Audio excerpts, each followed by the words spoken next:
Hey guys, welcome to F2T study.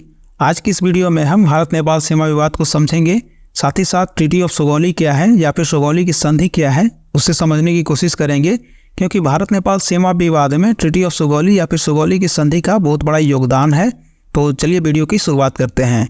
वैसे भी ये टॉपिक आजकल काफ़ी चर्चाओं में रहा है, या फिर ये कहें कि पिछले 3-4 वर्षों में काफ़ी चर्चाओं में रहा है, तो ये एग्जाम पॉइंट ऑफ व्यू से काफ़ी इंपॉर्टेंट भी हो जाता है। तो चलिए वीडियो की शुरुआत करते हैं।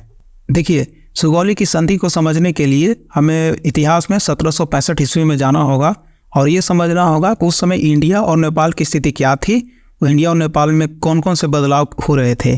तो सबसे पहले हम इंडिया की बात करें तो उस समय ब्रिटिश ईस्ट इंडिया कंपनी द्वारा इंडिया के काफ़ी ज़्यादा भागों पर कब्जा कर लिया गया था। जैसे कि उस समय प्लासी के युद्ध में जो बंगाल के नवाब थे सिराजुद्दौला, उनकी हार हो जाती है और पूरी तरह से बंगाल पर अब ईस्ट इंडिया कंपनी का शासन हो जाता है।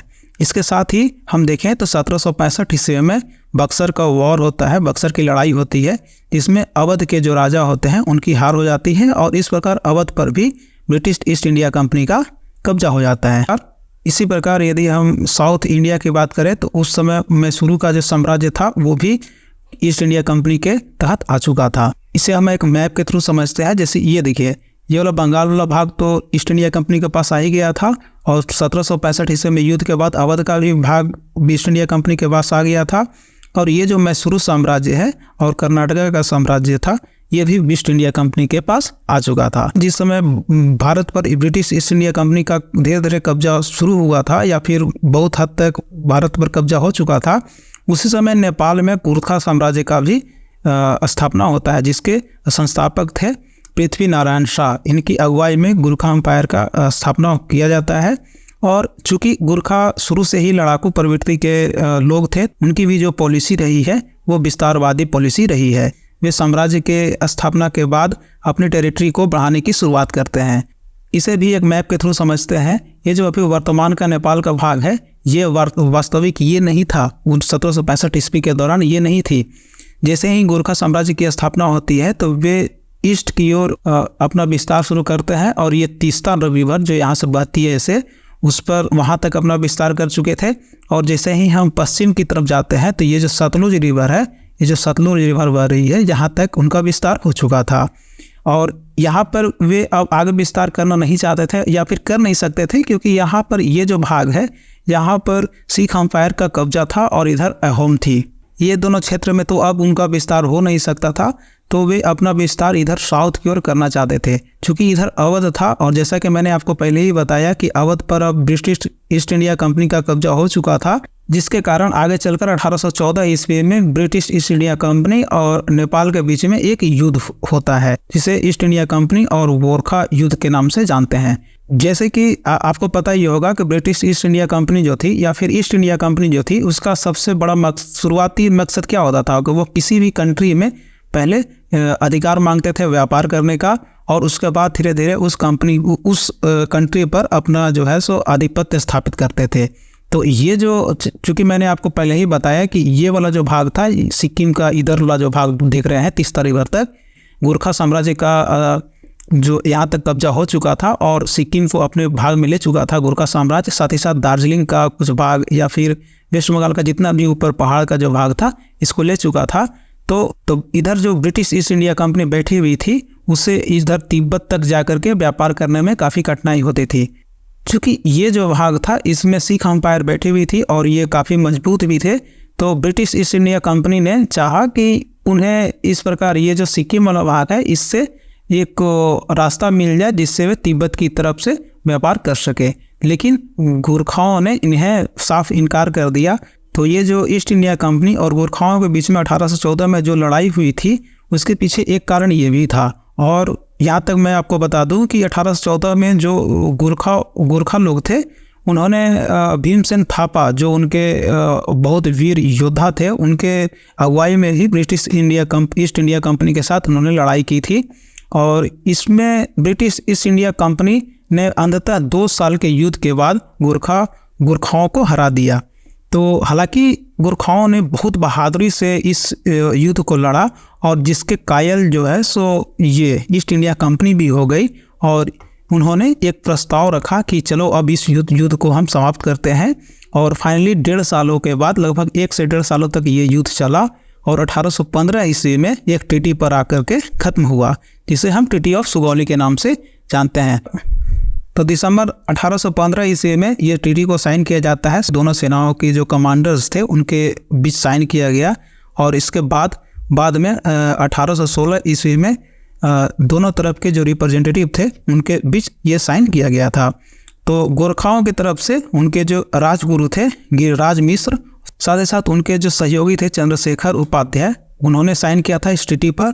और जो ब्रिटिश ईस्ट इंडिया कंपनी थे उनके तरफ से लेफ्टिनेंट कर्नल जो पेरिस ब्रिटसॉ ने साइन की थी इस ट्रीटी पर।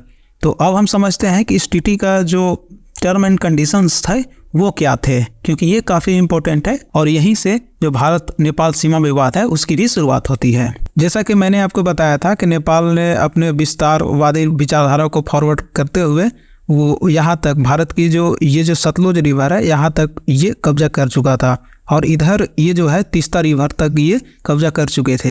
तो अब इस ट्रीटी के बाद उनका जो वास्तविक जो क्षेत्र था वहाँ तक उनको घटा दिया गया। जैसे कि पहले मैंने आपको बताया कि ये तीस्ता रिवर तक यहाँ तक आ गए थे, तो उसे घटाकर वे अब ये जो यहाँ पर मेची रिवर है जहाँ से ये बहती है, बॉर्डर बनाती है भारत और नेपाल के बीच में, यहाँ पे सिक्किम के पास में, तो ये मेची रिवर तक इनका एरिया को रिड्यूस कर दिया गया।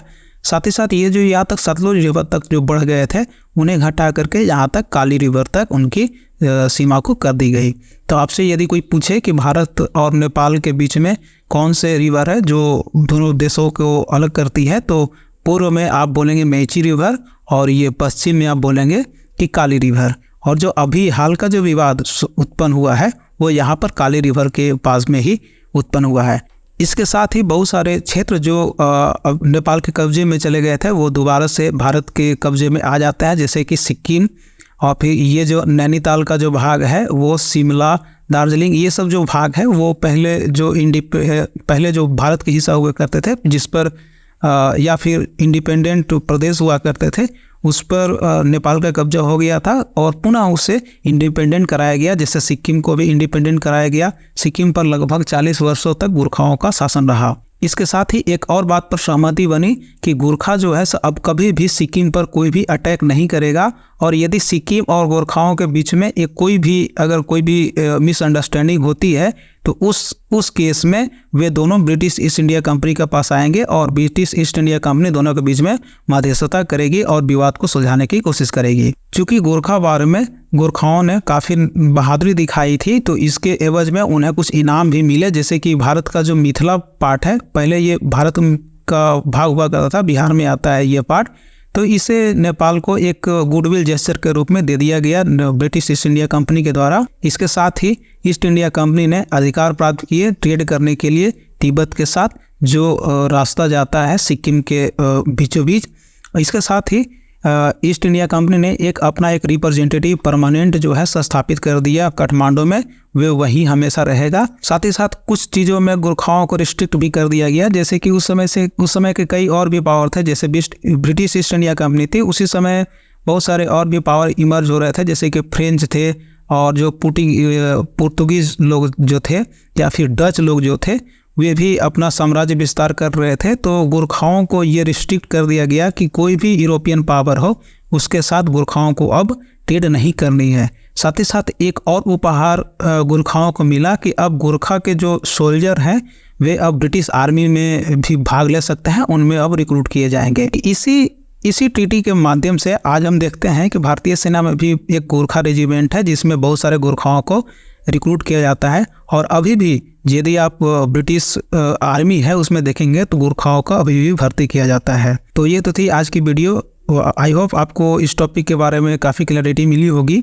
तो अगले भाग में हम अब समझेंगे कि भारत नेपाल की जो सीमा विवाद है उसकी वर्तमान स्थिति क्या है और वर्तमान में जो स्थिति बने हुए हैं वो ऐसा क्यों है, तो इसे हम विस्तार में समझेंगे। धन्यवाद।